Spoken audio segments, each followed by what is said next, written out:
Yeah, started to listen to Franz Schubert's piano sonata again for some reason. I think the reason is because I bought new CD set. It is this. It's a Sviatoslav Richter plays Schubert live in Moscow. This is a 10 CD set, and it has many my favorite piano sonata and the impromptu and the other stuff too as well. But most of all, I like to talk about this particular piano sonata, which is a E minor sonata, D number 566. This is a 1817 composition by Schubert.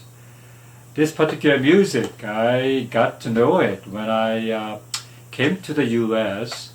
and kind of lonely, and I was still listening to all the LPs and stuff that you can buy from the used LP store in the U.S. The used LP store is everywhere, and so I bought this particular LP, which has like a simply Schubert piano sonata or something like that, and it's not basically it's nothing, no pictures or anything. It's like a very bland cover of the LP, and by then I kind of liked Schubert's chamber music and the piano sonatas.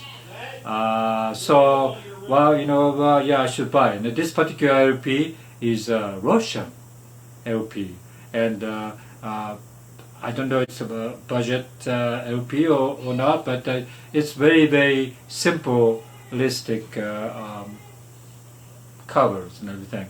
And but when I played it, this particular melody was so beautiful, so strong. First time hearing, and so strong to me at that time. I listened to so many times, and I still don't pay attention. I didn't pay attention to who is playing this piano. Certainly, it's not Richter, but some, like a obscure, probably a Russian pianist or something. And so, pianist's name was very small, tiny letters and everything. And so, but I like this E minor piano sonata so much. It is like only two movements, and very striking melodies and very sad melodies type of thing. And so I really liked it. I think that's kind of started of my love for Franz Schubert's piano sonata music, and I got to know later so many wonderful piano sonatas by him.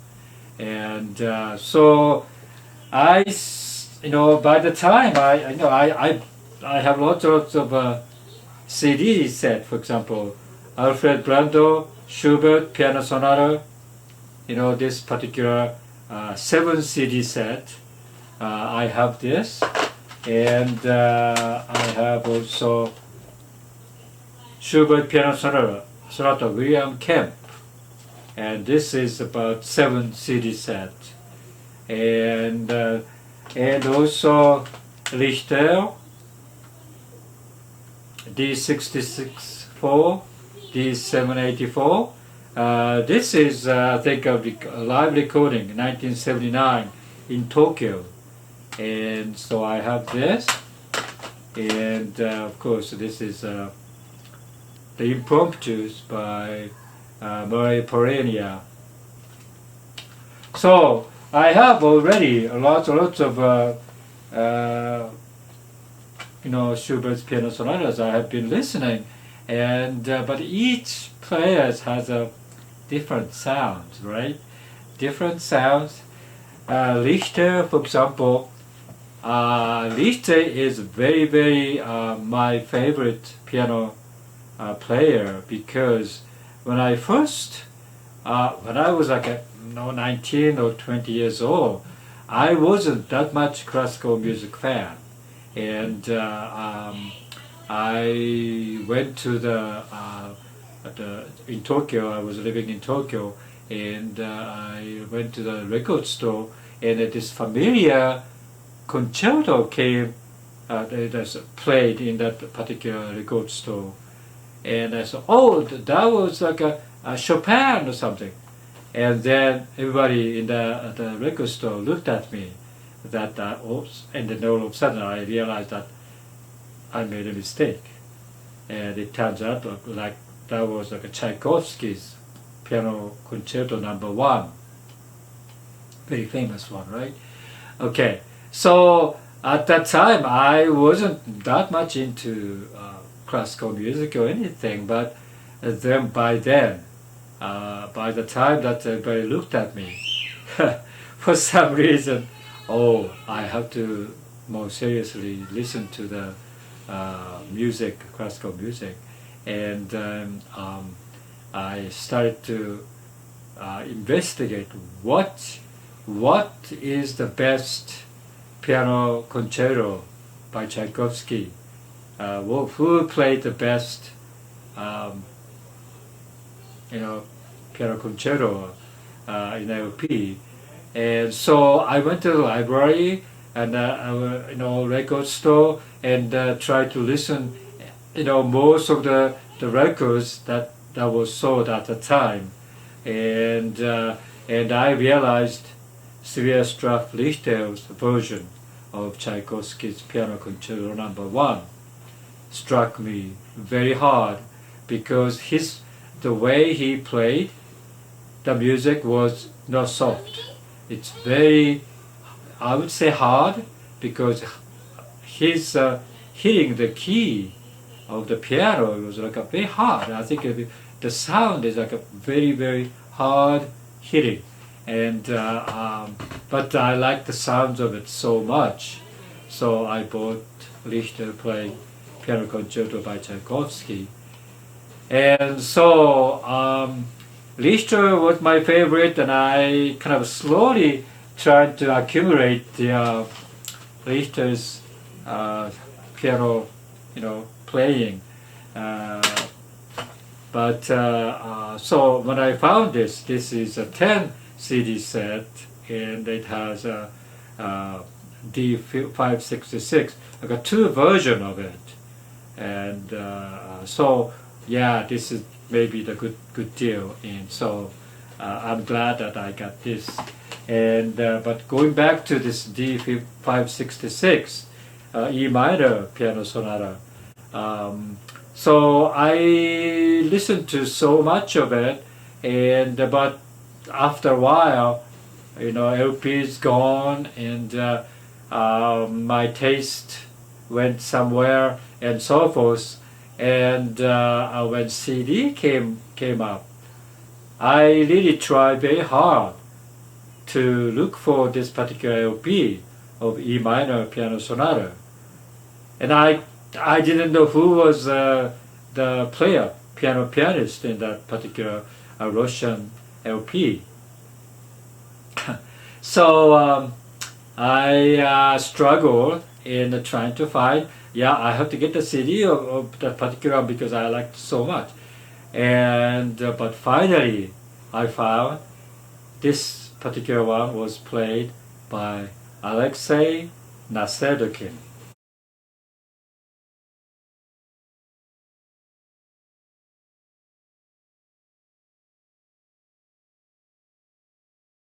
And this is a probably 1950s pianist in Russia, and very popular, well-known pianist. But of course, I didn't know him, and even today, I don't know how many people knows.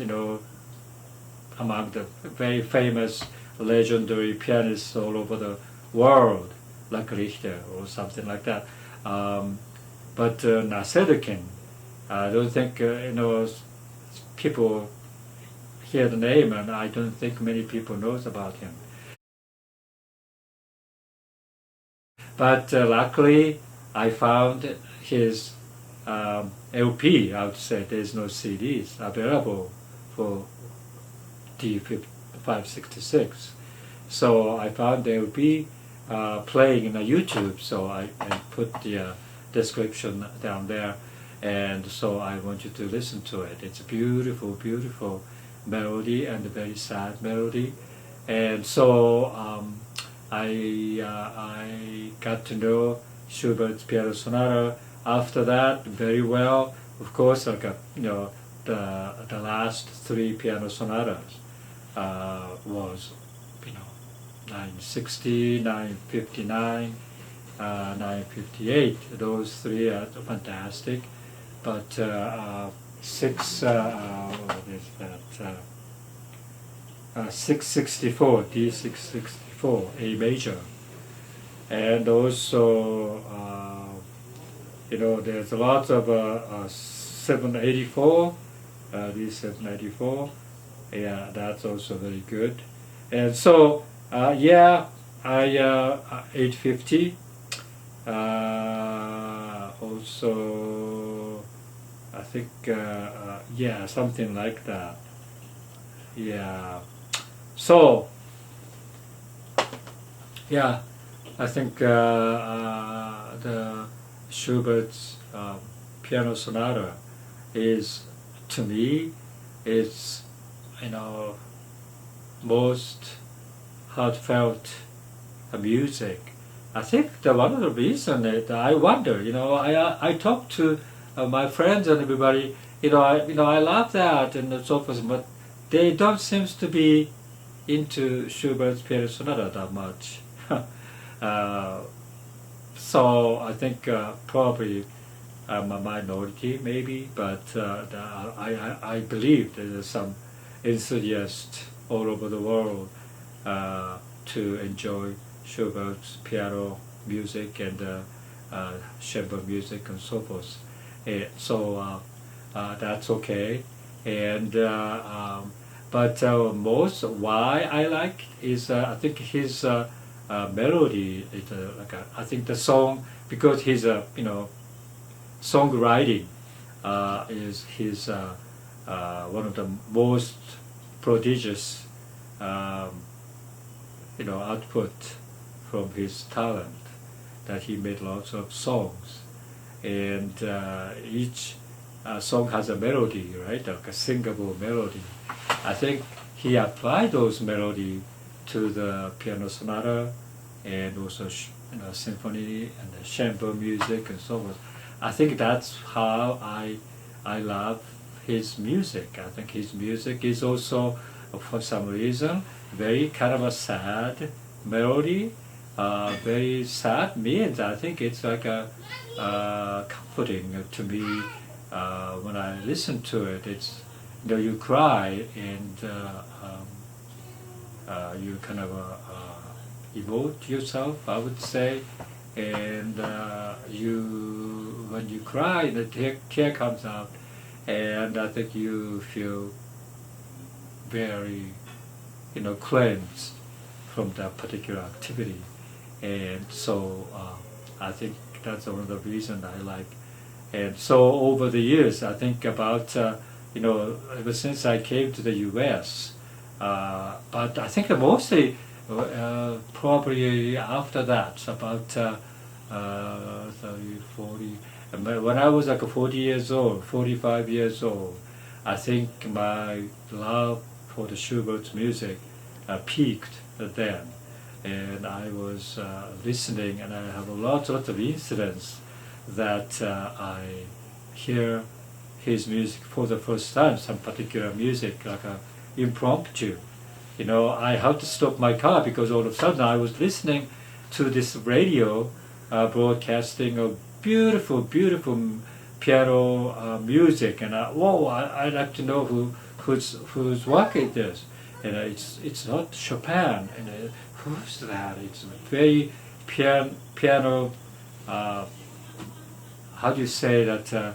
The piano, the typical piano styles there, and it turns out to be impromptu certain movements there, and also moment musical, and that particular